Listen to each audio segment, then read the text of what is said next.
बोलने को बहुत कुछ बोलने का है, लेकिन मैं कोशिश करूँगा कि बहुत कम शब्दों में अपनी बात रखूँ। और अभी आप जो सुन रहे थे, ये सारंगगढ़ की, मैं सिर्फ 1 मिनट बोल देता हूँ। ये सारंगगढ़ जो नया जिला हुआ है, सारंगगढ़ विधायगढ़, वहाँ की रहने वाली है रंभाबाई साहू।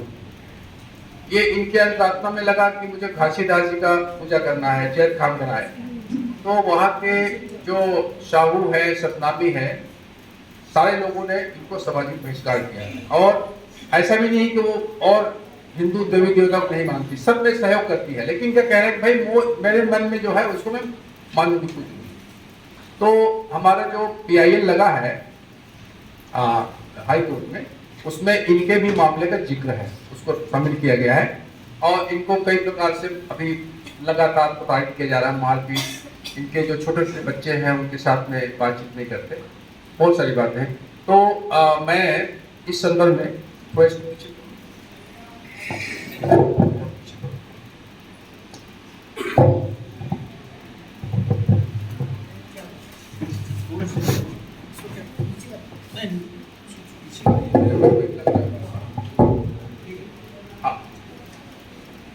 देखिए, सामाजिक बहिष्कार की जब हम चर्चा करते हैं तो दरअसल क्या है, हम लोग बहुत बहुत छोटे छोटे इकाई में जो गांव में रहते हैं उस समस्याओं को जो जानते समझते हैं उसके बारे में चर्चा करते हैं। लेकिन इसके जड़ में जो खासकर विषय आज का है कि सामाजिक बहिष्कार का जो पृष्ठभूमि क्या है, उसका निर्माण और आज संचालन किस तरह से हो रहा है, क्या खतरे हैं उससे, इसको मैं बताना चाहूंगा। तो उसका एक उदाहरण देते हुए कि जैसे नदी का जो धार होता है, जहां से स्रोत है नदी का, और वहां जहां पर नदी किसी सागर में समा जाती है, तो बीच के घाटों में जब लोग निस्तार के लिए, नहाने के लिए जाते हैं और उस जगह का गंदगी पाते हैं, तो वो आदमी उस घाट को साफ करता है कि भाई मैं यहाँ निस्तार कर सकूं। लेकिन वो घाट साफ करते करते ऊपर से ऐसे गंदी नाली का पूरा वहां पर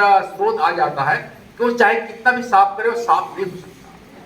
तो इसलिए हमको ये समझना पड़ेगा कि वर्तमान में जो सरकारें हैं और जो पहले के जो सरकारें और जो सत्ताधीश लोग थे, वो क्या कर रहे थे और क्यों आज गंदगी है। हम कितना भी घाट साफ करें अपने गांव में, अपने समाज में, लेकिन उसका जो स्रोत है वो पूरी तरह से सामंती व्यवस्था पे आधारित है। जैसे भारत का जब संविधान लागू हुआ तो उसके बाद में ये कहा गया कि भाई पूर्ववत जो इतिहास है उसको ना कुरेदा जाए, बल्कि हम इस देश में जाति विहीन और धर्मनिरपेक्ष समाज की रचना करेंगे, जो सिविल सोसाइटी कहलाएगा, नागरिक समाज होगा, किसी जात का नहीं होगा, किसी धर्म का नहीं होगा। लेकिन उस संविधान की जो आत्मा है उसको जमीन में उतारने के लिए हमारे सत्ताधीशों ने कुछ भी नहीं किया, और इसी कारण से वो खाली संविधान को एक सत्ता प्राप्ति के लिए शपथ करते थे। बाकी जो जमीनी लड़ाई होना चाहिए, एक जो कल्चर रेवोल्यूशन होना चाहिए, एक समझ बनना चाहिए कि भारत में हम विविधता के लोग रहते हैं और उस जाति ठेकेदारों को हम कैसे समाप्त कर सकते हैं। अभी हम लोग प्रेस कॉन्फ्रेंस में थे, तो अब जाहिर है कि प्रेस कॉन्फ्रेंस में आज की तारीख में सो-कॉल्ड पत्रकार कैसे लोग होते हैं, बहुत सारे ऐसे सवाल करते हैं कि भाई इससे तो झगड़ा होगा, इससे तो बहुत तरह का होगा। भाई तो किस चीज के झगड़ा नहीं होगा? कस्टम जो है वो कस्टम सब चीज संविधान के पक्ष में नहीं है, तो क्या उसको आप कस्टम कह के मानेंगे? बलि प्रथा, सती प्रथा, छुआछूत, ये तमाम चीजें तो कस्टम में है, लेकिन उस कस्टम से ऊपर संविधान है।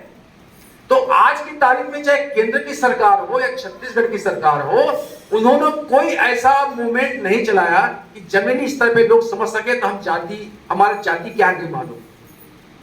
मेरा ये कहना साथियों कि आज के नागरिक समाज बनाने में जो सबसे बड़ा जो रोड़ा है वो है इस देश के अंदर में जो एक हिंदू राष्ट्र का नारा बहुत दिनों से हम लोग दूर दूर से सुन रहे थे, हिंदू राष्ट्र, तो बहुत दूर से आवाज आता था।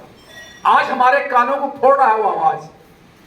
हमें कहा जा रहा है कि हिंदू बनकर रहना होगा, और अगर ऐसा नहीं करोगे तो तुमको इस दुनिया में नहीं रहना है।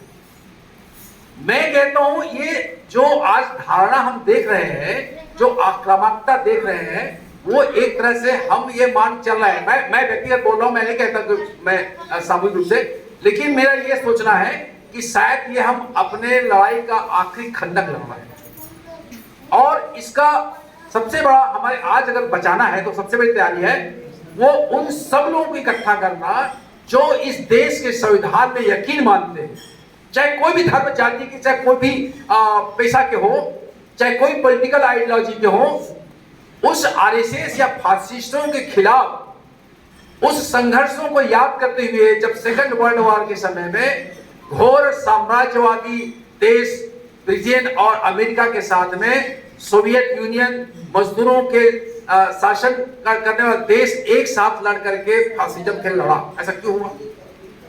इसीलिए कि आज संविधान नहीं रहेगा तो हम आज जो मीटिंग कर रहे हैं सामाजिक बहिष्कार को लेकर तमाम जगह, वो कर नहीं सकते आप। हमारे शरीर में जो पेंट कमीज चढ़ा हुआ है वो उतर जाएगा। आप क्या समझते हैं ये किस लिए हो रहा है? इस देश में प्रजा बनाने के लिए हो रहा है, लोकतंत्र बनाने के लिए नहीं। लोक और प्रजा में फर्क है। प्रजा होता है जो राजा की आज्ञा को पालन करे, और जो लोक होता है वो अपने लोक दृष्टि जो होता है दुनिया में देख रहा है, जो काम कर रहा है, चाहे कल कारखाने हो, खदाने हो, खेत खलिहान हो, उसे जो काम करके पैदा कर रहा है उस चीज को लेकर के इनकी नजर है कि हमको इसके लोकता को खत्म करना है। और जितने भी यहाँ पर जो प्रॉपर्टी है, चाहे वो किसी भी प्रकार का प्राइवेट हो, चाहे वो आपके गांव का घरों का जमीन हो, खदान हो, वो राजा महाराजाओं की तरह जैसे एकाधिकार होता है उस तरह का एकाधिकार, चाहे उसको आज की भाषा में कारपोरेट कहिए, वो इजारेदारी कारपोरेट